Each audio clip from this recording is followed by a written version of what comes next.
নমস্কার বন্ধুরা, রন্ধন স্পেশালে আপনাদের সবাইকে স্বাগত জানাই। তো আজকে আমি আপনাদের পমফ্রেট মাছের সর্ষে দিয়ে ঝাল বানিয়ে আপনাদেরকে দেখাবো।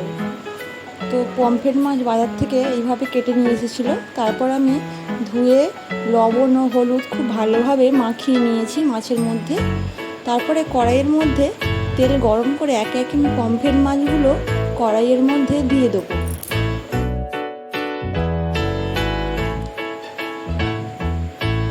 মাছগুলো ততক্ষণ ভাজা হতে থাক, আমি এইদিকে একটা পেস্ট বানিয়ে নেব।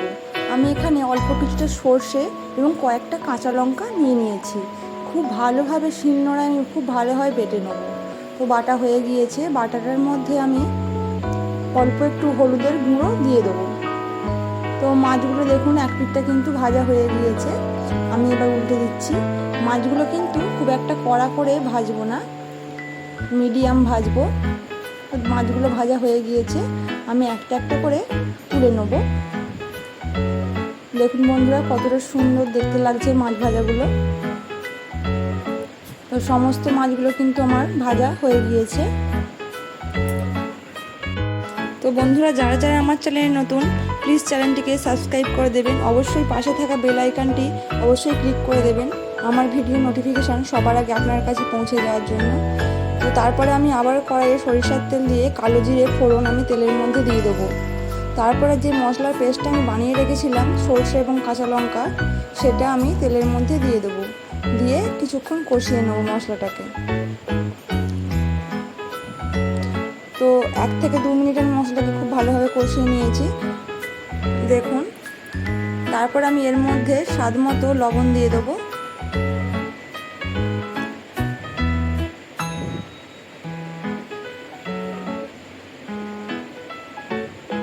তো মশলা খুব ভালোভাবে কষানো হয়ে গেলে ওর মধ্যে আমি জল দিয়ে দেবো। তো বন্ধুরা আপনারাও বাড়িতে এইভাবে সর্ষে পমফ্রেট বানিয়ে একবার হলেও দেখবেন, খেতে কিন্তু অসম্ভব সুন্দর। আপনারা অনেকেই অনেক রকমভাবে পমফ্রেট মাছ রান্না করেন, তো এইভাবে একবার হলেও কিন্তু বাড়িতে অবশ্যই রান্না করে দেখবেন। গরম ভাতের সাথে একদমই কিন্তু জমে যাবে।